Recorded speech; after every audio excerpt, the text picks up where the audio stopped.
Right, welcome back. ఇప్పటివరకు వార్తల్లోని అంశాలను మనం చూసాం. దానికి సంబంధించి విశ్లేషించడానికి మనతో పాటు బీఆర్ఎస్ సీనియర్ నాయకులు దేవిప్రసాద్ గారు ఉన్నారు. నమస్తే అండి. అలాగే ప్రముఖ రాజకీయ విశ్లేషకులు పాపారావు గారు కూడా ఉన్నారు జనైర్ జూమ్లో. పాపారావు గారు, గుడ్ మార్నింగ్ అండి.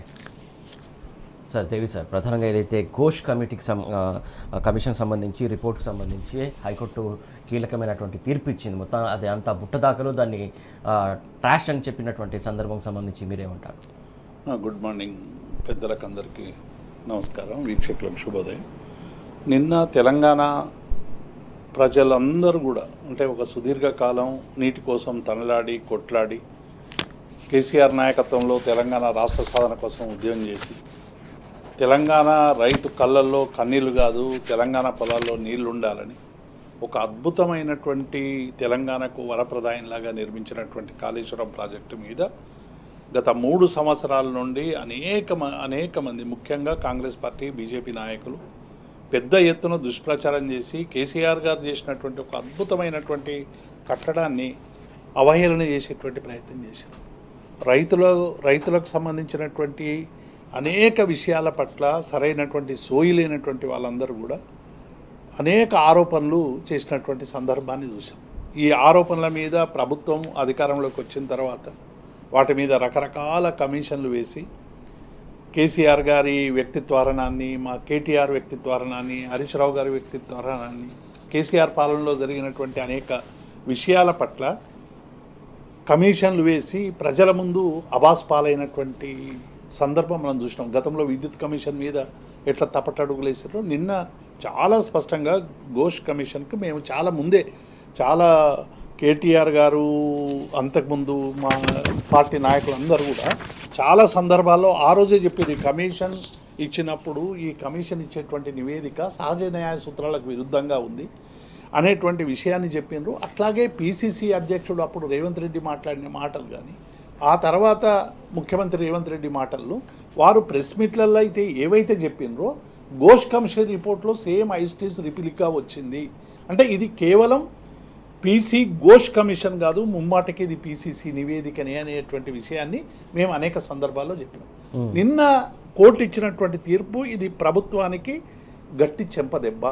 ఎందుకంటే సర్కారు విచారణ పేరుతో రాజకీయ కక్ష సాధింపు కోసం అంటే కేసీఆర్ మీద రాజకీయ కక్ష, లేకుంటే కేటీఆర్ మీద, హరీష్ రావు మీద, అనేక మంది మీద కక్ష సాధింపు చర్యలు చేసినటువంటి దానికి ఇది సహజ న్యాయ సూత్రాలకు, ప్రాథమిక హక్కులకు, ఎంక్వైరీ యాక్ట్ 1952 నియమ నిబంధనలకు రేవంత్ రెడ్డి ప్రభుత్వం ఇవాళ తొక్కిందనేటువంటి విషయం స్పష్టమైంది. చట్టబద్ధమైన హక్కులను ఉల్లంఘిస్తూ మరి ఈ తీర్పు ఇవ్వడం అనేటువంటిది ప్రభుత్వ వైఫల్యానికి నిదర్శనం అనేటువంటి విషయాన్ని మేము చాలా స్పష్టంగా నిన్న మా BRS party working president KTR గారు, హరీష్ రావు గారు వ్యాఖ్యానించినటువంటి సందర్భాన్ని చూసినాం. ఎంత గత 3 నెలలుగా ఈ మీడియా హంగామా, రాజకీయ పార్టీ నాయకుల హంగామా, కాళేశ్వరాన్ని కొత్త పేర్లు పెట్టి పిలిచేటువంటి పద్ధతి ఇవన్నీ నిన్న పటాపంచలైపోయినాయి. అంటే నిన్న కోర్టు తీర్పుతో ఇవాళ అందరి కళ్ళు తెరుచుకోవాలి. ఇవాళ ముఖ్యంగా మేధావుల కళ్ళు ఇంకా మూతబడే ఉన్నాయి. నిన్న కొంతమంది మేధావులు మాట్లాడుతూ కమిషన్ది ఏముంది, ఇంకా ఎన్డీఎస్ఏ మీద మిగతా వాటి మీద విచారణ చేయొచ్చు అని చెప్పి కారుకూతలు చూస్తున్నటువంటి సందర్భాన్ని చూస్తాం. వాళ్ళందరికీ కూడా మేము చేసే విజ్ఞప్తి ఏంటంటే తెలంగాణ ఒక సుదీర్ఘకాలం నీళ్ళ కోసం పోరాడినటువంటి పోరాటాలని దృష్టిలో పెట్టుకొని తెలంగాణ గుండెతో ఆలోచించండి, తెలంగాణ మనసుతో ఆలోచించండి, తెలంగాణ సోయితో ఆలోచించండి. ఆలోచిస్తే తప్ప ఇవాళ కాళేశ్వరం అనేటువంటిది అనేక వాటికి సమాహారం. అందులో మేడిగడ్డ అనేది ఒక కాంపోనెంట్. ఒక కాంపోనెంట్లో 85 పిల్లర్లు ఉంటే ఒక మేడిగడ్డలో 2 పిల్లర్లకు మాత్రమే మరి మనం చూసినాం. అది ఎట్లా జరిగింది ఏంది అనేది పోలీస్ స్టేషన్లో కూడా మా వాళ్ళు అప్పుడు ఉన్నటువంటి ఇంజనీర్లు చెప్పిండ్రు. అది కూడా ఒక కుట్రపూరితమైనది ఏమైనా జరిగిందనేటువంటి అనుమానాలు ఇలా మా అందరిలో కూడా చాలా పొంచి ఉన్నాయి. ఇటువంటి తరుణంలో ఆ 2 రిపేర్లు చేసి తెలంగాణ రైతాంగానికి నీళ్ళు ఇవ్వాల్సినటువంటి బాధ్యత ఉన్నటువంటి ప్రభుత్వం ఇవాళ పూర్తిగా వదిలేసి మొత్తంగా కూడా దాన్ని ఒక ఎగ్జిబిషన్ లాగా మార్చేసి రేవంత్ రెడ్డి పదే దాన్ని ఉపయోగించుకొని అధికారంలోకి రావడం, అధికారంలోకి వచ్చినాక 6 గ్యారంటీలు 420 హామీలని ఎగ్గొట్టడానికి పదే దాన్ని ఉపయోగించుకోవడం. చివరికి కేసీఆర్ గారు జగిత్యాల్లో సభ పెట్టి ఆ సభ ద్వారా ఈ 2.5 సంవత్సరాల్లో తెలంగాణ ప్రజలకు కాంగ్రెస్ పార్టీ చేసినటువంటి మోసాన్ని, హామీల వైఫల్యాన్ని, పరిపాలన పడికేసినటువంటి విధానాన్ని, ప్రజల పట్ల ఈ సోయి లేని ప్రభుత్వాన్ని మరి సెన్సిటైజ్ చేసేటువంటి ప్రయత్నం, దాన్ని ప్రజలకు వివరించేటువంటి ప్రయత్నం చేస్తే ఆ రోజు కూడా పోటీగా ఒక సభ పెట్టి కాళేశ్వరం దగ్గర రకరకాలుగా మాట్లాడినటువంటి నేపథ్యాన్ని చూసినాం. కాబట్టి ఇవాళ కాంగ్రెస్ బీజేపీ రెండు కలిసి నాటకాలు ఆడి ఇవాళ ఒక అద్భుతమైనటువంటి కట్టడాన్ని కేసీఆర్ గారి తెలంగాణ ప్రజలకు ఇచ్చినటువంటి ఒక గొప్ప గిఫ్ట్ను అది ఒక విధ్వంసకరమైనటువంటి గిఫ్ట్గా చూపించేటువంటి ప్రయత్నం చేసినటువంటి వాళ్ళకందరికీ కూడా నిన్న ఇది చెంపపెట్టు, ఇది సహజ న్యాయ సూత్రాలకు విరుద్ధం, వివరణ ఇచ్చుకునేటువంటి అవకాశం కూడా లేకుండా చేసి ఇవాళ మొత్తం కమిషన్ వేసుకునేటువంటి హక్కు వాళ్ళకు ఉంటుంది. కానీ నిన్న కోర్టు చాలా స్పష్టంగా చెప్పింది, ఈ కమిషన్లో ఫైండింగ్స్ అన్నీ కూడా అప్పుడే లీక్. కేసీఆర్ గారు ఏదో దోష అయినట్టు, హరీష్ రావు గారు ఏదో దోష అయినట్టు, బీఆర్ఎస్ పార్టీ 1000 కోట్లు తినేసిందని రకరకాలుగా దుష్ప్రచారం. దీనికి ఇలా ముక్కు నీళ్ళకి రాసి క్షమాపణలు చెప్పాల్సినటువంటి అవసరం ఉంది అటు కాంగ్రెస్ పార్టీ కానీ. రెండవది ఇలా ఒకటి క్షమాపణ చెప్పాలి, రెండు ఈ నివేదిక ద్వారా ఇంజనీర్ల మీద 24 గంటలు కష్టపడి 3 షిఫ్ట్లలో పనిచేసి తెలంగాణకి సోయితో పనిచేసినటువంటి ఇంజనీర్లందరినీ కూడా రకరకాల వేధింపులకు గురి చేసినటువంటి సందర్భాన్ని చూసాం. నేను మన ఛానల్ ద్వారా నేను రాష్ట్ర ప్రభుత్వాన్ని డిమాండ్ చేస్తూ ఉన్నాం, ఈ నివేదిక మీద ఎవరి మీద అయితే ఇంజనీర్లకు ఛార్జ్ షీట్లు ఇచ్చారో, మెమోలు ఇచ్చిండ్రో, ఇబ్బందులు పెడుతున్నారో అవన్నీ కూడా ఉపసంహరించాలని నేను రాష్ట్ర ప్రభుత్వాన్ని డిమాండ్ చేస్తూ ఉన్నాను. అంటే కాళేశ్వరం ప్రాజెక్టు అనేటువంటిది తెలంగాణకి లక్షలాది ఎకరాలకు నీళ్ళు ఇచ్చేటువంటి ఒక అద్భుతమైనటువంటి ప్రాజెక్టు. అది ఒక జీవధార. ఆ జీవధారకు చిన్న ఆ పిల్లర్లను రిపేర్ చేసి వెంటనే రైతాంగానికి నీళ్ళు ఇవ్వకుంటే డెఫినెట్గా ప్రజాక్షేత్రంలో కాంగ్రెస్ పార్టీకి గుణపాఠం తప్పదనేటువంటి విషయాన్ని మేము స్పష్టం చేస్తాం. Okay sir, right. ఏదైతే కాంగ్రెస్ పార్టీ ఇచ్చిన నివేదికనే అది పీసీ ఘోష్ ఇచ్చినటువంటి నివేదిక కాదు, పీసీసీ తయారు చేయించినటువంటి నివేదిక అనడానికి ఇదే ఉదాహరణ, కోర్టు ఇచ్చినటువంటి తీర్పే ఉదాహరణ అని చెప్పేసి చెప్తున్నటువంటి అంశం. అపరావు సార్, ఏదైతే నిన్న హైకోర్టు ఇచ్చినటువంటి తీర్పు అంశం సంబంధించి కావచ్చు, చాలా రోజుల నుంచి కాళేశ్వరం అంశం సంబంధించి చాలా లీకులు ఇచ్చడం కావచ్చు, ఎల్ల మీడియా ప్రస్తావన కావచ్చు, లేకుంటే కాంగ్రెస్ నాయకులు మాట్లాడిన తీరు కావచ్చు, మొత్తానికి అందరికీ ఇది ఒక చెంపపెట్టు లాంటి తీర్పు అనుకోవాలా? అంతే కదా. ఇప్పుడు స్పష్టంగా ఈ తీర్పు వచ్చిన తర్వాత అది తీర్పు ఇందాక దేవిప్రసాద్ గారు చెప్పారు స్పష్టంగా, తీర్పులో సారాంశం ఏంటంటే న్యాచురల్ జస్టిస్ ప్రిన్సిపల్స్ వ్యతిరేకంగా విచారణ జరిగింది. ఎవరి మీద అయితే ఈ ఆరోపణలు చేశారో వాళ్ళని బదనాం చేసి వాళ్ళకి అవమానం జరిగేటట్టు, లేకపోతే వాళ్ళ మీద బురద జల్లేటట్టుగా ఉంది అనేది విచారణ తీరులో కొంత తప్పుపట్టింది. So reputation of the petitioners అనే విషయాన్ని చెప్పింది, వాళ్ళ దెబ్బతీసినటువంటి ప్రెజుడిషియల్ అని. అలాగే న్యాచురల్ జస్టిస్ ప్రిన్సిపల్స్, అలాగే విచారణ కమిటీల తాలూకు నిబంధనావళి అవి కూడా ప్రస్తావించింది. సో కాబట్టి ఏంటంటే ఇప్పుడు జస్టిస్ ఘోష్ కమిటీకి అది డస్ట్బిన్ లో పడేటివే, దాని ప్రాతిపదిక మీద ఏమీ చేయలేరు మీరు. ఎందుకంటే కోర్టు ఆ కమిటీ నివేదిక మీద మీరు చర్యలు తీసుకోవద్దు, ఎందుకంటే అది లోపభూయిష్టంగా ఉందనేది సారాంశంలో కోర్టు చెప్పింది అది. కాబట్టి ఇక దానికి సంబంధించి మీరేమి చేయలేరు. దీన్ని తీసుకెళ్లి సిబిఐకి ఇచ్చి దాన్ని విచారించమంటానికి కూడా కుదరదు, ఎందుకంటే ఇట్లాంటి లోపభూయిష్టమైన రిపోర్ట్ మళ్ళీ సిబిఐకి ఇచ్చి విచారించమంటే వేసే సరిగ్గా లేదు అక్కడ. సో అది తర్వాత చాలా ప్రశ్నలు ఉన్నాయి దీనిలో మనకి. ఒకటి చూడండి, కాళేశ్వరం అనేది సరే ఈ ఇన్నాళ్ల పాటు గత అనేక సంవత్సరాలుగా చేస్తుంది, 2.5 ఏళ్లుగా కూడా ముమ్మరంగా చేస్తూ వచ్చిన ప్రచారం కాళేశ్వరం ఇక పనికిరాదు, కూలేశ్వరం అన్నారు. కానీ నిన్నగాక మొన్న జీవన్ రెడ్డి గారి చేరిక సమావేశం కేసీఆర్ గారు పెడితే బహుశా దానికి పోటీగానే ఓ సమావేశం ఆ కాళేశ్వరానికి సంబంధించి, కాళేశ్వరం దీనికి రిపేర్లకు సంబంధించి ఆ సందర్భంలో అక్కడ పెట్టుకుని ఆయన రేవంత్ రెడ్డి గారు చేసినది. మరి కూలేశ్వరం అన్న తర్వాత అది పనికిరాదని ఇన్నాళ్ళు అదేదో ప్రమాదకరం అని అదని చెప్పిన వాళ్ళు ఇప్పుడు దానికి రిపేర్లు చేస్తున్నారు. ఈ రిపేర్లు ఎప్పుడో చేస్తామని, గతంలో ఎప్పుడో రిపేర్లు చేస్తామని దాన్ని చేయనివ్వాల. పైగా అది రిపేర్లు చేస్తామన్నందుకు మీకు కోపం వచ్చిందేమో, 400 కోట్లు రిపేర్ల ఖర్చు, అది ఎల్ఎన్టీఏ పెట్టుకుంటామని చెప్పింది. ఎల్ఎన్టీ ప్రభుత్వం మీద భారం వేయకుండా మేము రిపేర్ చేసి ఇస్తాం, అది మా ఖర్చు అని చెప్పింది. మేడిగడ్డ బ్యారేజ్ లో ఉన్నటువంటి ఆ 2 పిల్లర్లు కూలిన వాళ్ళు ఇన్నాళ్ళు చేయకుండా ఇప్పుడు దానికి మళ్ళీ వెళ్ళటం ఏంటి? 2 అందుకని కాళేశ్వరానికి ఏం కావాలా? కాళేశ్వరం బాగుంది, కాళేశ్వరం ఫంక్షనల్, కాళేశ్వరం పనిచేస్తుంది, పనిచేస్తుంది. కానీ దాని మీద చల్లినటువంటి కేసీఆర్ గారి మీద బురద చల్లటం కోసం, రెండోది గోదావరి జలాలని పనకచెర్ల వైపు కానీ పోలవరం వైపు కానీ వెళ్ళి ఆంధ్రప్రదేశ్ లో చంద్రబాబు నాయుడికి సాయం చేయడం కోసం ఈ పనంతా చేశారు. ఇంతకాలం పాటు తెలంగాణ రైతుల్ని ఇబ్బంది పెట్టి తెలంగాణ రైతులకు నీళ్లు లేకుండా చేసి అనేక ఆత్మహత్యలకు కారణమయ్యే విధంగా చేసి నీళ్లు అడిపోయే డౌన్లో పోలవరం మరకచెర్ల ఆలోచనలకి పోయేటట్లు చేసి రైతులను ఇబ్బంది పెట్టారు. ఇది రెండోది. ఇక్కడ మీకు మరి ఉత్పత్తి ఎలా పెరిగిందనే ప్రశ్న. కాళేశ్వరం కనుక కూలేశ్వరం అయితే, కాళేశ్వరం ఎప్పుడు నిరుపయోగం అయితే, దానివల్ల ఏం జరగకపోతే ఏ ఎకరాలు పెద్దగా ఏవి సాగులోకి రాలేదంటున్నారు కదా. మరి ఉత్పత్తి 2014లో తెలంగాణ వచ్చినప్పుడు ధాన్యం ఉత్పత్తి ఎంత, 2023లో కేసీఆర్ గారు దిగిపోయేసరికి ధాన్యం ఉత్పత్తి ఎంత? దేశంలో రికార్డులు బద్దలు కొట్టింది కదా ధాన్యం ఉత్పత్తిలో తెలంగాణ. మీరేం చెబుతున్నారు? ఈ 2.5 ఏళ్లలో నేను వాడకుండానే కాళేశ్వరం తెచ్చా కదా ఉత్పత్తి అంటున్నారు. అది అబద్ధం. కాళేశ్వరానికి సంబంధించి కొన్ని విధాలుగా మీరు చేయగలిగింది వాడుకున్నారు. ఇంకోటి 1,00,000 కోట్ల రూపాయల అవినీతి అని చెప్పి ఇందాక కూడా ఎవరో కాంగ్రెస్ నాయకులు మాట్లాడుతున్నారు. అసలు అక్కడ పెట్టిన ఖర్చే 94,000 కోట్లు టోటల్ ఖర్చు. అది జమా లెక్కలేస్తే దానిలో ఎంతో కొంత మీరు అవినీతి అని చేసేది నిజమన్నా ఎన్నో వేల కోట్లు అయితే ఖర్చు అయి ఉంటాయి కదా. అంటే మరి ఎంత అబద్ధం చెబుతున్నారు మీరు? 1,00,000 కోట్ల అవినీతి అంటే 94,000 కోట్లలో 1,00,000 కోట్ల అవినీతి. అక్కడ ప్రాజెక్ట్ కనపడుతుంది. 100 కాంపోనెంట్స్ ప్రాజెక్ట్, మేడిగడ్డ, అన్నారం, కాళేశ్వరం. అవి కాకుండా చెరువులు, అండర్ టన్నెల్స్, బాహుబలి మోటార్లు, ఇట్లాంటివి ఎన్ని ఉన్నాయి. అది పెద్ద హ్యూజ్ కాంప్లెక్స్ అండి. అది కాళేశ్వరం అనేది ఒకటి కాదు, హ్యూజ్ కాంప్లెక్స్. అంత కాంప్లెక్స్ లో మీరు మేడిగడ్డ 2 పిల్లర్లు, అది మొత్తం మేడిగడ్డ ఖర్చు ఎంత? మేడిగడ్డకైన మొత్తం ఖర్చు 3,800 కోట్లు, నాకు తెలిసి 4,000 కోట్లు. 4,000 కోట్ల లోపు మొత్తం మేడిగడ్డ పోయింది అనుకున్నా, 4,000 కోట్ల లోపే డ్యామేజ్ జరిగింది.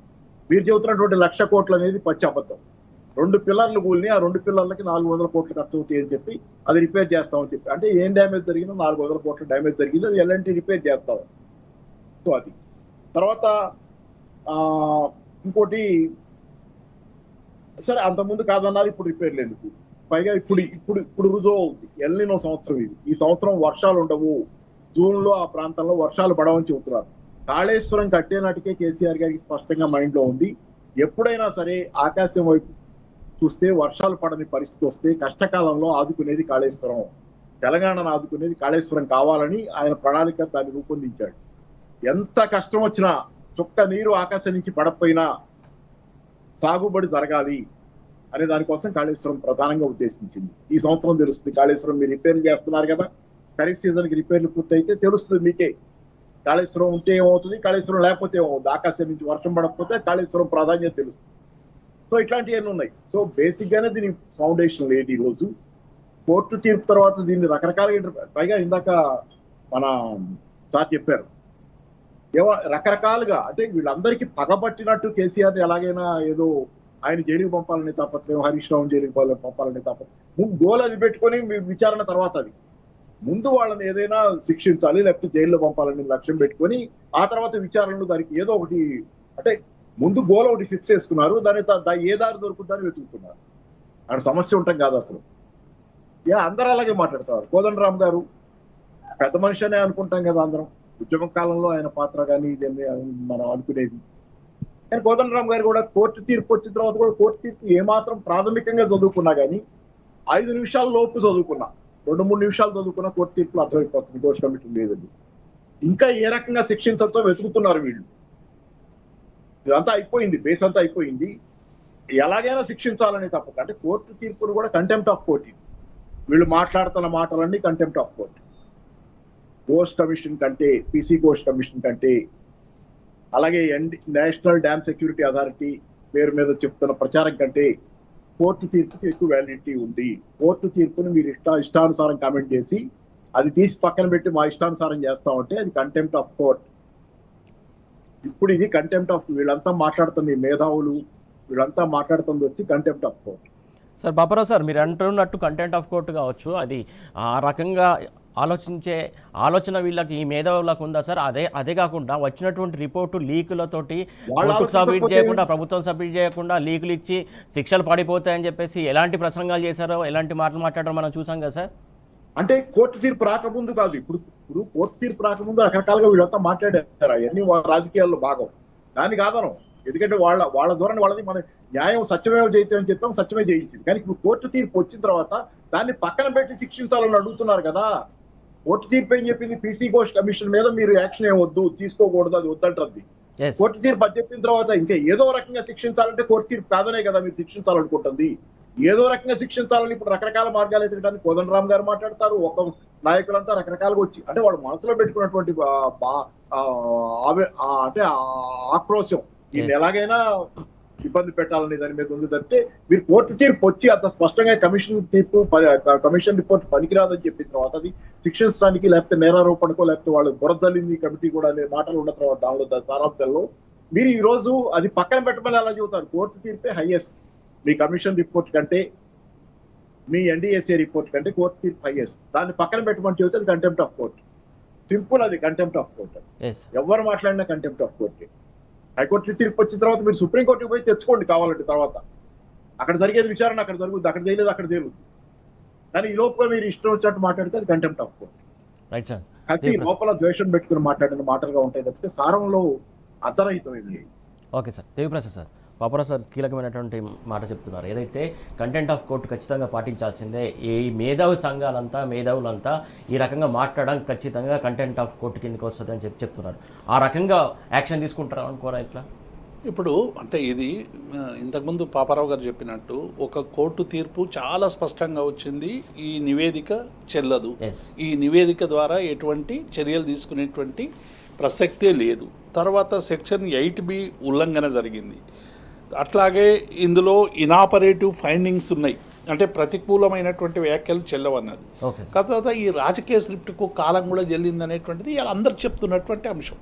కాబట్టి ఇటువంటి సందర్భంలో కోర్టు తీర్పు వచ్చిన తర్వాత కూడా వీళ్ళు ఇటువంటి కూతలు కోయడం అనేటువంటిది, కాళేశ్వరంను కూలేశ్వరం అని చెప్పడం కానీ, లేకుంటే ఇంకేదో జరిగిందని కానీ, ఎన్డీఎస్ఏ కానీ, విజిలెన్స్ కానీ, మీరు ఏవైనా ప్రభుత్వం చర్యలు తీసుకోవడానికి అవకాశం ఉంది, తీసుకోమనండి, ఎవడు వద్దంటలేడు. కానీ అక్కడ ఏమి జరగలేదు కదా. ఇప్పుడు ప్రాజెక్టులో ఏదైనా అవినీతి జరిగి ఉంటే, ఇంకేదైనా జరిగి ఉంటే, నిజమైనటువంటి ఆధారాలు ఉంటే డెఫినెట్గా చర్య తీసుకునేటువంటి అవకాశం ఉంటుంది. కానీ ముఖ్యమంత్రి అయినా లేకుంటే ఇరిగేషన్ మంత్రి అయినా ప్రభుత్వమైనా విధానపరమైనటువంటి నిర్ణయాలు తీసుకుంటుంది. ఒక ప్రాజెక్టు కట్టాలని నిర్ణయం తీసుకుంటుంది, దానికి అవసరమైనటువంటి అడ్మినిస్ట్రేటివ్ శాంక్షన్ ఇస్తుంది, టెక్నికల్ శాంక్షన్ ఇస్తుంది, ఎగ్జిక్యూషన్ చేస్తుంది, టెండర్లు పెట్టడానికి అనుమతి ఇస్తుంది. అంత మాత్రాన ముఖ్యమంత్రి గారు ఇరిగేషన్ మంత్రి దానికి బాధ్యులు అవుతాడా? ఎవడైనా తలకాయ ఉన్నాడు, ఎవడైనా ఆలోచించాలి కదా. అది ఎగ్జిక్యూషన్ చేసేటువంటి కంపెనీకి సంబంధించినటువంటి అంశం. వాళ్ళే చెప్పారు, ₹1 ప్రభుత్వ ఖర్చు లేకుండా వాటిని మేము రిపేర్ చేస్తామని చాలా స్పష్టంగా చెప్పారు. కానీ మీరు ఆ రిపేర్కి ఇప్పటివరకు చేయించినటువంటి పరిస్థితి కనబడుతుంది కదా. ఎట్లయినా చేసి కాళేశ్వరం ప్రాజెక్టు మీద మేము బురద చల్లాం, తద్వారా అధికారంలోకి వచ్చినాం. ఇలా ప్రజాక్షేత్రంలో రైతులు మొన్న కేసీఆర్ గారు జగిత్యాల సభ తర్వాత ప్రజల్లో విపరీతమైనటువంటి ఒక చైతన్యం పెరిగిపోతూ ఉంది. రోజు రోజు బీఆర్ఎస్ పార్టీ చేస్తున్నటువంటి పోరాటం ఉన్న ఇవాళ ఏమైపోయింది, అనివార్యంగా రిపేర్లు చేయాల్సినటువంటి పరిస్థితికి రేవంత్ రెడ్డి నెట్టబడ్డాడు. ఇది ప్రజా విజయం.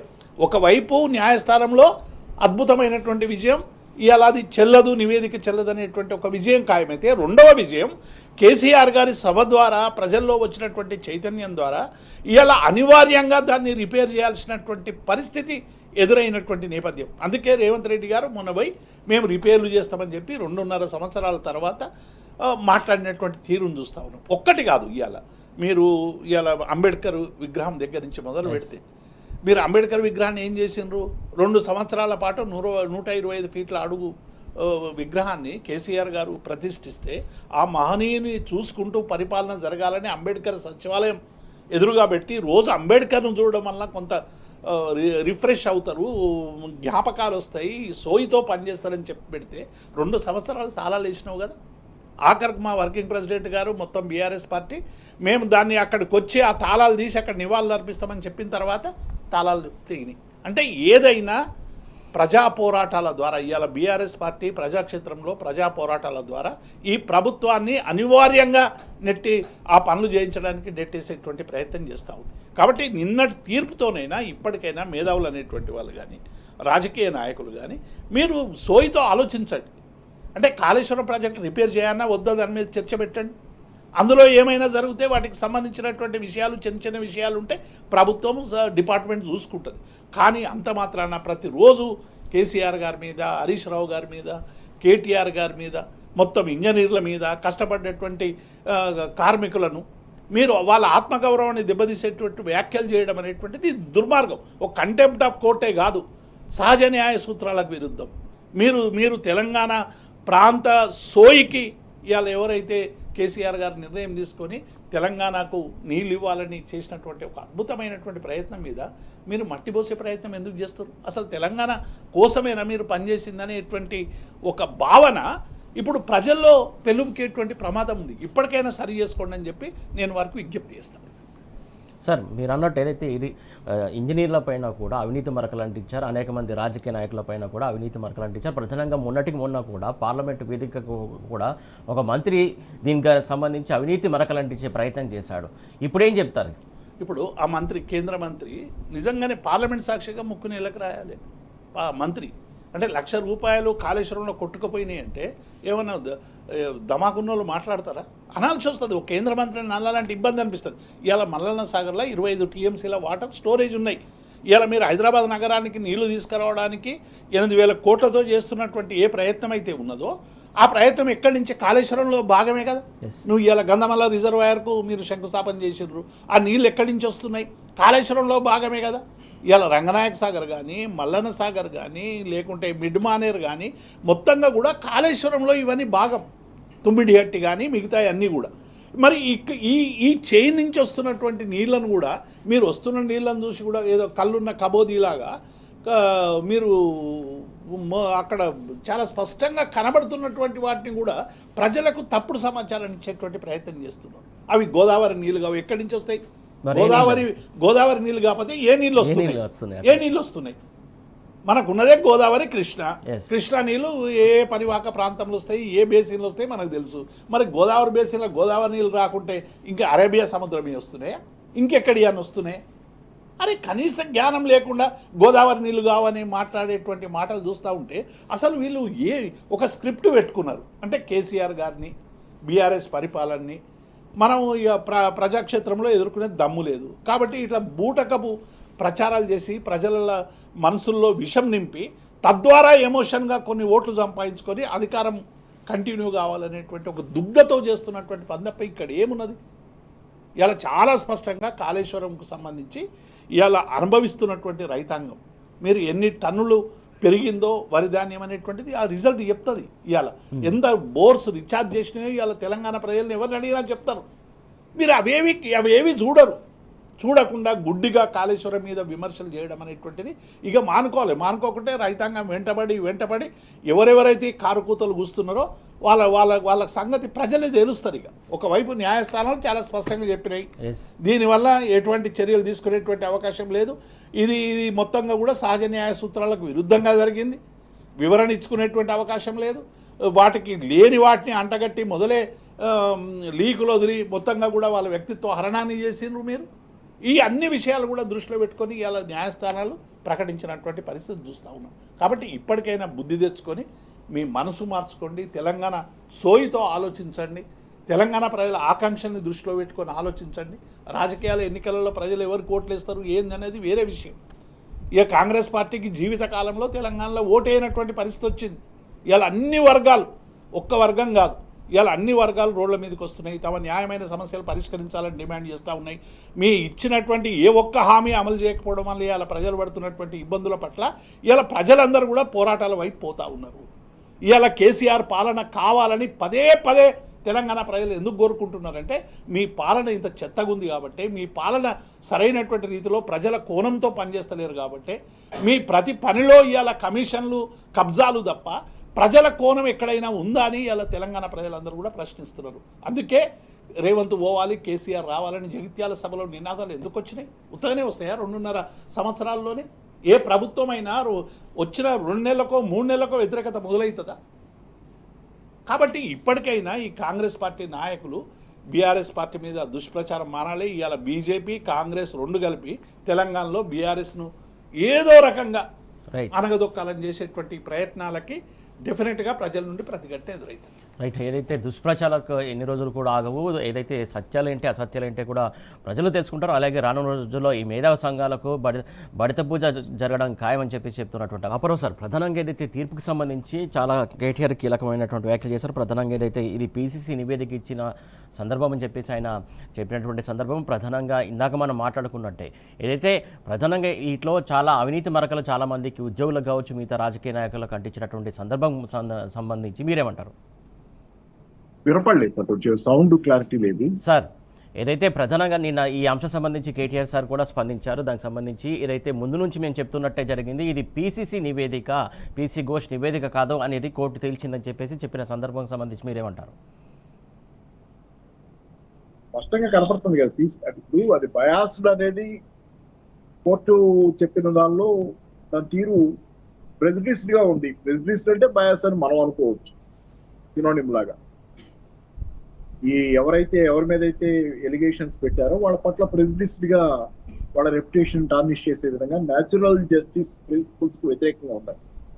మరి అట్లాంటప్పుడు పీసీ జోష్ కమిటీ అనేది దాని బేసిక్ ఇదే వైలేట్ అయింది. న్యాయ విచారణలో ఏ విచారణలోనైనా బేసిక్ కొన్ని ఫండమెంటల్ ప్రిన్సిపల్స్ ఉంటాయి. నేను లా చదివాను, లాలో ఫిలాసఫీ ఆఫ్ లా ఉంటుంది. ఫిలాసఫీ ఆఫ్ లా అంటే దాన్ని జ్యూరిస్ప్రుడెన్స్ అంటారు. జ్యూరిస్ప్రుడెన్స్ లో one of the basic principles, అసలు రకంగా చెప్పాలంటే number 1 principle of natural justice. Jurisprudence అంటే లీగల్ థియరీ, అది లీగల్ థియరీ జ్యూరిస్ప్రుడెన్స్ అనేది. అన్ని రకాల న్యాయ శాస్త్రాలకి అంటే ఐపీసీ కావచ్చు, మనకైతే క్రిమినల్ ప్రొసీజర్ కావచ్చు, సివిల్ ప్రొసీజర్ కావచ్చు, ఇంకోటి కావచ్చు, రకరకాల చట్టాలన్నిటికీ పునాది ఏంటంటే ప్రిన్సిపల్ ఆఫ్ న్యాచురల్ జస్టిస్. దాన్ని చెప్పేది లీగల్ థియరీ. వీటన్నిట్లో అదే ఉంటుంది సోషల్ ఉదాహరణ. అసలు ఆ బేసిక్ ప్రిన్సిపల్ వైలేట్ చేసిన తర్వాత ఇంకా కమిషన్ రిపోర్ట్కి అర్థమే ఉండదు. ఎందుకు మనకి వస్తుంది అంటే దాని మీద పెట్టిన ఖర్చు కూడా వీళ్ళ దగ్గర నుంచి వసూలు చేయాలి. నిజానికైతే ఆల్ త్రూ వాళ్ళు చేసిన ఇదంతా ఒక రకమైనటువంటి పిచ్చంట్లాగే జరిగింది కదా. కొన్ని నిర్ణయాలు తీసుకొని అంటే ముందుగానే ఆన్సర్ ఒకటి పెట్టుకున్నారు. ఒక లెక్క చేసినప్పుడు ఏం చేస్తాం, ముందు ఆన్సర్ రాదు. ముందు స్టెప్ బై స్టెప్ చేసుకుంటూ వెళ్తే చివరికి ఏదో ఒక ఆన్సర్ వస్తుంది. కానీ ఇక్కడ వీళ్ళు ముందుగానే ఆన్సర్ పెట్టుకున్నారు. వీళ్ళ ఆన్సర్ ఏంటంటే కేసీఆర్, హరీష్ రావుని బదనాం చేయటమో లేకపోతే వాళ్ళని శిక్షించాలనో ఏదో తాపత్రయం. దానికోసం మిగతా అన్ని ఫ్రేమింగ్ అనమాట. ఫ్రేమ్ అవుతుంది. సార్, ప్రధానంగా ఏదైతే సెక్షన్ 8BC నిబంధనలు ఏం చెప్తున్నాయి సార్? అది ఇక్కడ ఉందండి, న్యాచురల్ జస్టిస్. అది కమిషన్ ఇది ఇక్కడే కదా. అదే 8B, సెక్షన్ 8B అనేది కమిషన్ ఆఫ్ ఎంక్వైరీ తాలూకు విధి విధానాలు. ఇది 1952 యాక్ట్. ఇది దానిలోని 8B ఎవరి మీద అయితే నేరారోపణ చేయబడిందో వాళ్ళకి కొన్ని రక్షణలు కల్పించింది. విచారణ సహజ న్యాయ సూత్రాల ప్రకారం జరగాలని, ఈ క్రమంలో విచారణ పేరుతో బదనాం చేయకూడదని వాళ్ళని, ఇట్లాంటివన్నీ దానిలో ఉంటాయి. బేసిక్ ఏంటంటే న్యాచురల్ జస్టిస్ ప్రిన్సిపల్ కి సంబంధించినటువంటిది ఇది. విచారణ పేరుతో కూడా మనం బదనాం చేయొచ్చు. మనిషి చాలాసార్లు జరుగుతుంది, విచారణ పేరుతో బదనాం కూడా చేస్తారు మామూలు కేసుల్లో కూడా.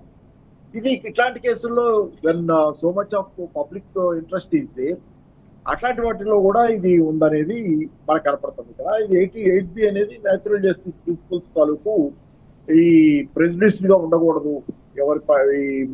ఎవరి మీద అయితే ఆరోపణ చేస్తున్నారో వాళ్ళ పట్ల ప్రెజుడిస్డ్ గా ఉండకూడదు. వాళ్ళ రెప్యుటేషన్ ని టార్నిష్ చేసే విధంగా ఉండకూడదు. అంతిమంగా ఏదైనా తీర్పు నెగటివ్గా వస్తే అది వేరే విషయం, అదే జరుగుతుంది. కానీ మీరు విచారణ ప్రాసెస్ ప్రెజుడిస్డ్ గా ఉండకూడదని చెప్పింది. ప్రాసెస్, విచారణ క్రమం, రోజువారీ విచారణ క్రమమే మీరేదో మనసులో పెట్టుకొని చేసినట్లు ఉండకూడదు అనేది. Okay sir. Sir Deviprasad sir, ప్రధానంగా ఆర్టీసీ సంబంధించి చూసుకున్నట్లయితే పెద్ద ఎత్తున నిన్న నుంచి స్ట్రైక్ కొనసాగుతుంది. ఈరోజు కూడా మహాదానకు పిలిపించినటువంటి సందర్భం మనం చూస్తున్నాం. ఆర్టీసీ సంఘాలు పెద్ద ఎత్తున ఎక్కడిక్కడ బస్సుల డిపోలకి పరిమితమైనటువంటి సందర్భం మనం చూస్తున్నాం. ఎందుకు ప్రభుత్వం ఇంత నిర్లక్ష్యంగా వ్యవహరిస్తుంది అనుకోవాలి ఆర్టీసీ పట్ల? ఇప్పుడు ఆర్టీసీ కార్మికులందరూ కూడా ఏం కోరుకుంటున్నారు అనేటువంటిది ఇలా ప్రధాన అంశం. ఆర్టీసీ కార్మికులు వాళ్ళు ఏం కొత్త కోరికలు కొడతలేరు. కాంగ్రెస్ పార్టీ అధికారంలోకి రావడానికి అన్ని వర్గాలకు హామీ ఇచ్చినట్టుగానే కాంగ్రెస్ పార్టీ ఆర్టీసీ ఉద్యోగులకు కూడా కొన్ని హామీలు ఇచ్చింది.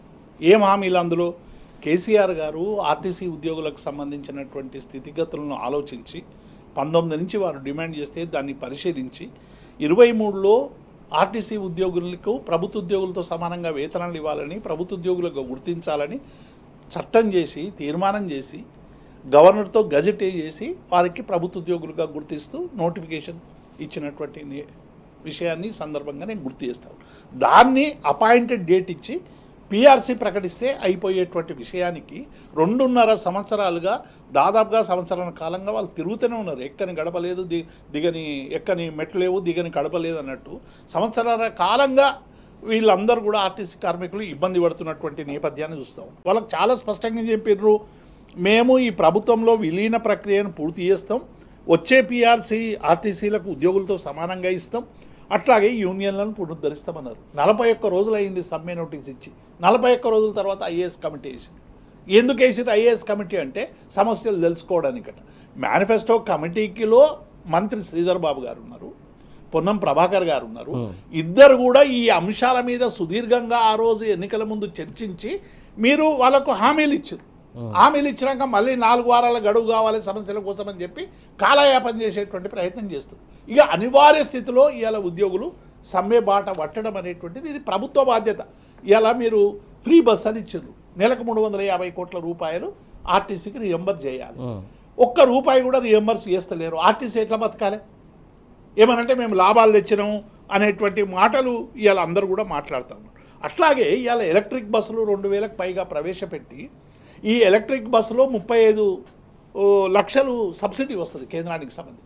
ఆ సబ్సిడీ రాష్ట్ర ప్రభుత్వం తీసుకొని ఎలక్ట్రిక్ బస్సులు ఆర్టీసీకి ఇస్తే ఆర్టీసీ కండక్టర్ను డ్రైవర్ను పెట్టుకొని నడిపిస్తుంది. ఇవాళ ఛత్తీస్గఢ్, జార్ఖండ్, మిగతా రాష్ట్రాలకు సంబంధించిన డ్రైవర్లు కండక్టర్లు ఉండే వరకులో ఇలా తెలంగాణ ఆర్టీసీ అంతా కూడా ఎక్కడ ప్రైవేట్ పరం అయిపోతుంది అనేటువంటి భావన ఇలా ఆర్టీసీ కార్మికులలో మొదలైంది. వాళ్ళకి ఇవ్వాల్సినటువంటి పిఆర్సీ ఇవ్వవు, వాళ్ళకి రావాల్సినటువంటి రాయితీలు ఇవ్వవు, ప్రభుత్వ ఉద్యోగులతో ఇస్తామన్నటువంటి హామీని మీరు గుల్ల చేసారు. ఇవాళ మహిళల పరిస్థితి మరీ దీనంగా ఉంది. ఇవాళ మహిళలకు గతంలో కేసీఆర్ గారు రాత్రి 8 తర్వాత డిపోలలో ఏ మహిళకు డ్యూటీ ఇవ్వద్దని చాలా స్ట్రిక్ట్గా ఇన్స్ట్రక్షన్స్ ఇచ్చారు ఆ రోజు. ఇవాళ ఏమవుతున్నది, 11 వరకు డ్యూటీలు వేస్తారు మహిళలకు. 11 గంటలకు డ్యూటీ వేసి మళ్ళీ ఉదయం 5 గంటలకు రావాలి. డిపో మేనేజర్లు వీళ్ళందరూ ఏమంటారు, సూపర్వైజర్లు అందరూ కండక్టర్లకు ఇది కేసీఆర్ ఇచ్చిన జీవో అప్పుడు చెల్లదు, ఇది రేవంత్ ప్రభుత్వం అని చెప్పి ఇవాళ మహిళలను వేధిస్తున్నటువంటి సందర్భాన్ని చూస్తూ ఉన్నాం. ఇది ఒక్కటి కాదు, ఆర్టీసీలో ఇవాళ అధికారుల అణిచివేత, వాళ్ళ సమస్యల పరిష్కారం కాకపోవడం, వాళ్ళని పట్టించుకోకపోవడం, ఎన్నిసార్లు ప్రభుత్వం దగ్గరకు పోయినా ప్రభుత్వం పిడచెవున పెట్టడం అనేటువంటిది ఇవాళ చాలా స్పష్టంగా ఇవాళ 43,000 మంది కార్మికులు తమ న్యాయమైనటువంటి పోరాటానికి పోతూ ఉన్నారు. దానికి బీఆర్ఎస్ పార్టీ పూర్తిగా మద్దతు ప్రకటిస్తూ ఉంది. ఇంకొకటి ఏం చేస్తూ ఉన్నారు, దీని వెనుక హరీష్ రావు గారు ఉన్నారని చెప్పి నిన్న మంత్రి గారు వ్యాఖ్యలు చేస్తూ ఉన్నారు. అవును, డెఫినెట్గా హరీష్ రావు గారు తెలంగాణలో కష్టం వచ్చినటువంటి ఎవరున్నా, కన్నీళ్లతో ఎవరున్నా, సమస్యలతో ఎవరు బాధపడుతున్నా, సమస్యల కోసం ఎవరు పోరాడుతున్నా హరీష్ రావు గారు ఉంటారు, బీఆర్ఎస్ ఉంటుంది, కేసీఆర్ ఉంటాడు, కేటీఆర్ ఉంటాడు. ఎందుకున్నాం? సమస్యలు మీరు పరిష్కరించండి. మేమేం సమ్మెలు కావాలి, రోడ్ల మీదకి రావాలని మేము కోరుకుంటలేము. ఆ సమస్యలు సజావుగా పరిష్కరించి నెగోషియేషన్ ద్వారా పరిష్కారం చేసుకొని వాళ్ళ సమస్యలు పరిష్కరించాలి. ఇందులో ఒక్క కొత్త డిమాండ్ లేదు, మీరు మేనిఫెస్టోలో పెట్టినటువంటి డిమాండ్లు మాత్రమే ఉన్నాయని చాలా స్పష్టంగా బీఆర్ఎస్ పార్టీ చెప్పింది. కాబట్టి ఇవాళ వాళ్ళు ఉన్నారు వీళ్ళు ఉన్నారని మీరు ప్రకటించి, అవును డెఫినెట్గా ఉంటాం, కష్టాలలో కన్నీళ్ళలో ఉన్నటువంటి వాళ్ళు ఏంటో బీఆర్ఎస్గా ఒక ప్రతిపక్షంగా మా కేసీఆర్ గారి నాయకత్వంలో మేమందరం వాళ్ళకి అండదండగా ఉంటాం. ఇప్పటికైనా ఆర్టీసీ ఉద్యోగులు 2వ రోజు ఇలా సమ్మె నిన్నటి నుంచి ప్రారంభమైంది, 2వ రోజు సమ్మె జరుగుతూ ఉంది. వెంటనే వాళ్ళని పిలిపించి మీరు మరి అన్ని కంచెలు తీసేసినామని ప్రగతి భవన్ దగ్గర తర్వాత సెక్రటరియట్ దగ్గర తీసేసినామని మళ్ళీ తర్వాత కంచెలు పెట్టిరు కదా. మరి మళ్ళీ ఆర్టీసీ ఉద్యోగులకు 1 నిమిషంలో వేసేస్తా నేను యూనియన్ల పునరుద్ధరణ అన్నాడు. మళ్ళీ ఎందుకు చేస్తలేడు రేవంత్ రెడ్డి గారు? ఇవన్నీ కూడా ఎట్లున్నాయంటే ఒక విపరీతమైనటువంటి దుష్ప్రచారాన్ని బీఆర్ఎస్ పేరు మీద చేసి ప్రజల్లో విషం నింపి, కార్మికుల్లో విషం నింపి, తద్వారా ఓట్లు సాధించి అధికారంలోకి వచ్చినాక వాళ్ళని కాళ్ళ కింద వేసి అణిచివేసేటువంటి ఒక కుట్రపూరితమైనటువంటి పద్ధతి ఇలా కొనసాగుతూ ఉంది. తెలంగాణ ఉద్యమంలో చాలా క్రియాశీలక పాత్ర పోషించినటువంటి వాళ్ళు ఆర్టీసీ ఉద్యోగులు. ఆర్టీసీ ఉద్యోగుల పట్ల అత్యంత గౌరవంగా ఈ సమస్యను పరిష్కరించాలి. వాళ్ళ వేతనాలు పెంచే విషయంలో కానీ, వాళ్ళకు సౌకర్యాలు ఇచ్చేటువంటి విషయంలో కానీ, బస్సులు పెంచేటువంటి విషయంలో కానీ, ఇలా ఆక్యుపెన్సీ రేషియో పెంచడానికి రేయింబవళ్ళు శ్రమ చేస్తున్నారు వాళ్ళు. అటువంటి శ్రమ కార్మికుల్ని మీరు ఇవాళ ఏం చేస్తున్నారు? పట్టించుకోకుండా వాళ్ళను ఇది ప్రజాపాలన పేరు మీద వాళ్ళ ప్రజా కంటకులుగా తయారైనరు. ఇప్పటికైనా ఆర్టీసీ ఉద్యోగుల సమస్యలు పరిష్కరించాలని బీఆర్ఎస్ పార్టీ పక్షాన డిమాండ్ చేస్తారు. రైట్. ఏదైతే ఆర్టీసీ కార్మికులు ప్రధానంగా తెలంగాణ రావడంలో కూడా వారు కూడా కీలక పాత్ర పోషించారు. ప్రధానంగా వారికి ఉన్నటువంటి కష్టాలు అన్నీ కాదు, ప్రధానంగా కాంగ్రెస్ పార్టీ మేనిఫెస్టోలో పెట్టినటువంటి అంశాలే వాళ్ళు నెరవేర్చమని కోరుతున్నారు. వాళ్ళు కోరుతున్నటువంటి కోరికలు గొంతమ్మ కోరికలు కాదు, మీరు ఇచ్చినటువంటి హామీలనే నెరవేర్చమని చెప్తున్నారు. నెరవేర్చాల్సినటువంటి అవసరం ఉంది. నెరవేర్చేంత వరకు కూడా బీఆర్ఎస్ పార్టీ తరఫున మేము ఖచ్చితంగా వారికి మద్దతు ఇస్తాం, పోరాడతామని చెప్పేసి దేవిప్రసాద్ గారు చెప్తున్నటువంటి అంశం. ఇప్పుడు అపరా సార్, ప్రధానంగా ఏదైతే సమ్మెకు సంబంధించి వివాదం పెండింగ్లో ఉంటే సమ్మె చట్టవిరుద్ధమని ఇక్కడ మనం ఒక వార్త చూస్తున్నాం. ప్రధానంగా ఈ అంశం సంబంధించి ఆర్టీసీ ఎండీ చెప్తున్నటువంటి అంశం, అంటే ఇలా బెదిరింపులకు గురి చేయడం కరెక్ట్ అంటారా? ఇక్కడ స్పష్టంగా 41-42 రోజులు సుమారుగా సమ్మె నోటీస్ ఇచ్చి మార్చి 13వ తారీఖు నాకు తెలిసినంత వరకు వీళ్ళు సమ్మె నోటీస్ ఇచ్చారు ఆర్టీసీ కార్మికులు. 41 రోజులు 42 రోజులు అయిందనేది నాకు అర్థం.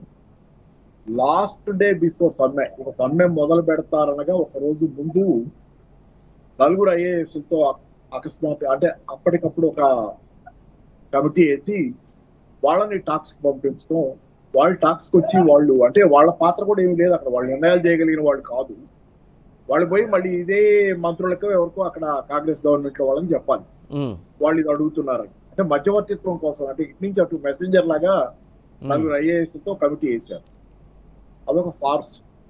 పైగా కమిటీ చెప్పేది ఏంటి, 4 వారాల గడువు ఒక కమిటీ వేస్తాం, 4 వారాలు ఇంకా టైం పోస్ట్పోన్ చేసుకోండి మీ సమ్మెని, 4 వారాలు మా టైం ఇవ్వండి, టైం ఇస్తే కనుక మేము విచారించేదంతా మేజర్ ఇష్యూస్ ఏంటి వాళ్ళ 2 మేజర్ ఇష్యూస్ ఏంటంటే, ఒకటి యూనియన్లని రిస్టోర్ చేయటం, ఎన్నికలు జరపడం, యూనియన్ ఎన్నికలు. రెండోదేమో విలీనానికి ఆర్టీసీని గవర్నమెంట్ లో విలీనం.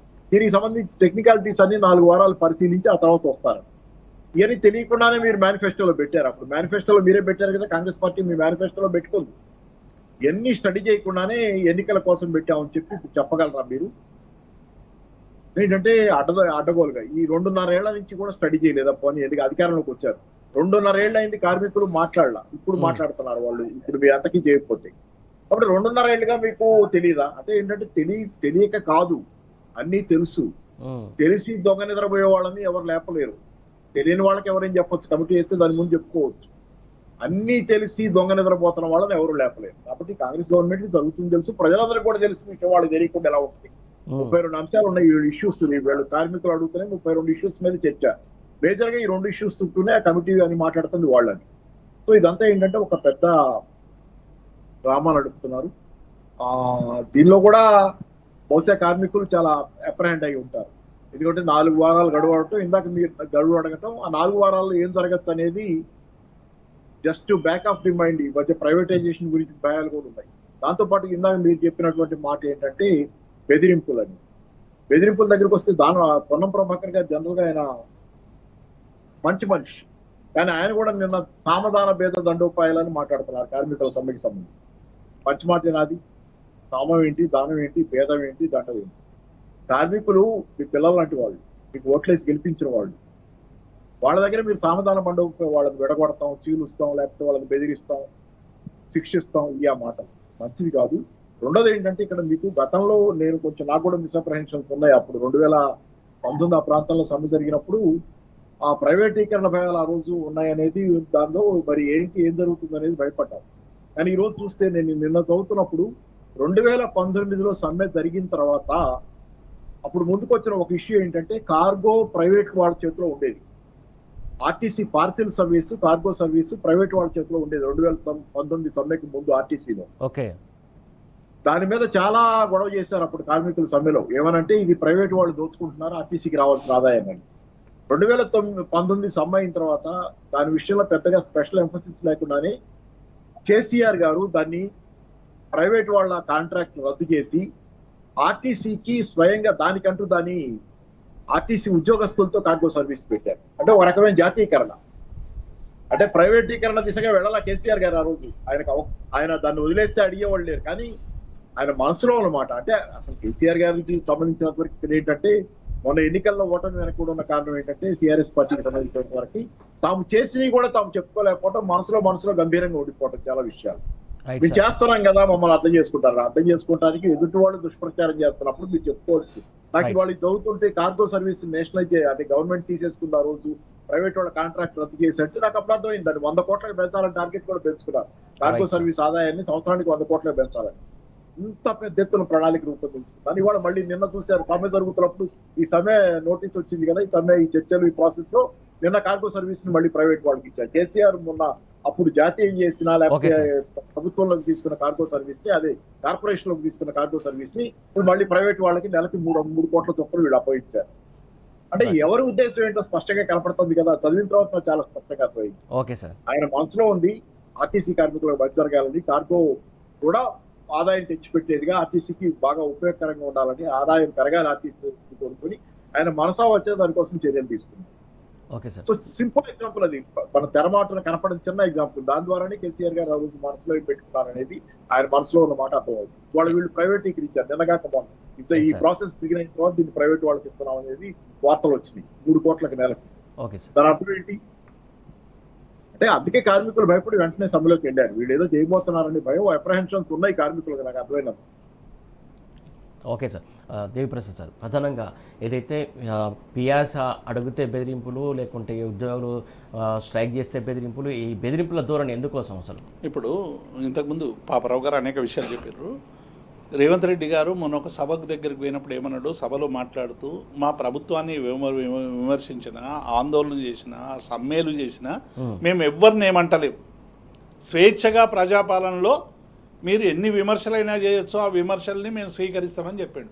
కానీ ఇవాళ తాండూరు పోలీసులు ఇవాళ ఒక సర్క్యులర్ జారీ చేశారు. ఆర్టీసీ సమ్మెకు మద్దతుగా ఏ ఫంక్షన్ హాల్ ఇవ్వద్దు, ఇది చట్టవిరుద్ధమైనటువంటి సమ్మె, ఈ చట్టపరమైనటువంటి సమ్మెకు ఎవరు మద్దతు చెప్పినా వాళ్ళు చట్టవిరుద్ధం, వారికి ఎవరికి హాల్స్ ఇవ్వద్దని ఒక తాండూరుకు సంబంధించిన మిత్రుడు మన ఇది చూసుకుంటున్నప్పుడు ఆర్టీసీ కార్మికులు ఒకరు నాకు పంపించారు. అంటే ఎంత దుర్మార్గం చెప్పండి ఇది. అంటే సమ్మె హక్కు లేదా? సమ్మె హక్కు ఒక దశాబ్దాల కాలం పోరాడి సాధించుకున్నటువంటి సమ్మె హక్కును ఇలా సమ్మెకు మద్దతు తెలిపేయడానికి హాల్ మీటింగ్లు కూడా పెట్టుకోవద్దా, సమావేశాలు కూడా పెట్టుకోవద్దా? ఇదేమన్నా ఇందిరమ్మ రాజ్యంలో ఎమర్జెన్సీ లాగా ఇవాళ కాంగ్రెస్ పార్టీ చేయబోతుందా? మీరు వాళ్ళు అడిగిన ఏంటి, మీరు మేనిఫెస్టోలో పెట్టిన డిమాండ్లు అడుగుతారు, కొత్త డిమాండ్ ఒక్కటి పెట్టలే వాళ్ళు. ఇలా ఆ డిమాండ్లను పరిష్కరించండి అని చెప్పి ఇలా 41 రోజులు ఆర్టీసీ వాటి మీద ఐఏఎస్ల కమిటీ చేస్తే ఏమైంది, అందరు సంఘాలను పిలిచి ఇన్నది. వాళ్ళకి 41 రోజుల తర్వాత సోయి వచ్చింది, కమిటీ చేసింది, కమిటీ విన్నది. కనీసం సమ్మె చేయబోతా ఉన్నారు, సీరియస్నెస్ ఉన్నది, సాయంత్రం వరకు రిపోర్ట్ తయారు చేసి వచ్చి, ఇవి కొత్త అంశాలు కాదు, మా వాస్కో డి గామా లాగా దీన్ని శోధించాల్సినటువంటి అవసరం లేదు. ఏ కార్మికుని కూర్చుని అడిగినా, మీ ఫైలు తీసినా మీకు ఈ సమస్యలన్నీ కూడా తెలుస్తాయి. విలీనం సమస్య కానీ, యూనియన్ల పునరుద్ధరణ కానీ, పిఆర్సీ కానీ. ఇది రాజకీయపరమైనటువంటి నిర్ణయం. 3,500 కోట్లు 4,000 కోట్ల రూపాయలు మీరు ఆల్రెడీ రియంబర్స్మెంట్ చేయాల్సిన డబ్బులు చేస్తే ఇవాళ స్వేచ్ఛగా పిఆర్సీ ఇచ్చి ఆర్టీసీ ఉద్యోగుల్ని కాపాడుకునే ప్రయత్నం చేయొచ్చు. కానీ ఇవాళ ఆర్టీసీని మొత్తంగా కూడా దివాలా తీసే పని చేస్తూ ఉన్నారు, కార్మికుల పొట్టగొట్టే పని చేస్తూ ఉన్నారు. ఇది డెఫినెట్గా బీఆర్ఎస్ పార్టీ దీన్ని ప్రతిఘటిస్తుంది, కార్మికులకు అండగా ఉంటుంది. Right sir, thank you sir. Devi Prasad sir, thank you so much. Paparao sir, thank you అండి, థ్యాంక్ యూ సో మచ్. మొత్తానికి చూస్తున్నాం కదా ప్రధానంగా Paparao sir, thank you sir. మొత్తానికి చూస్తున్నాం కదా ప్రధానంగా ఆర్టీసీకి సంబంధించి కావచ్చు, మిగతా ఉద్యోగులకు సంబంధించి కావచ్చు, అన్ని సెక్టార్లకు సంబంధించి కాంగ్రెస్ పార్టీ కావాలనే కక్షపూరితంగానే వ్యవహరిస్తుందని చెప్పేసి దేవిప్రసాద్ సార్ ఆరోపిస్తున్నటువంటి అంశం. ఇలా వ్యవహరించడం పట్ల ప్రజల్లో ఖచ్చితంగా చైతన్యం వస్తుంది, ప్రజలు ఎదురు తిరిగే అవకాశం రానున్న రోజుల్లో వస్తుందని చెప్పి చెప్తున్నటువంటి అంశం. ఇది ఇవాళ వార్తలు వాస్తవాలు. Keep watching tea news.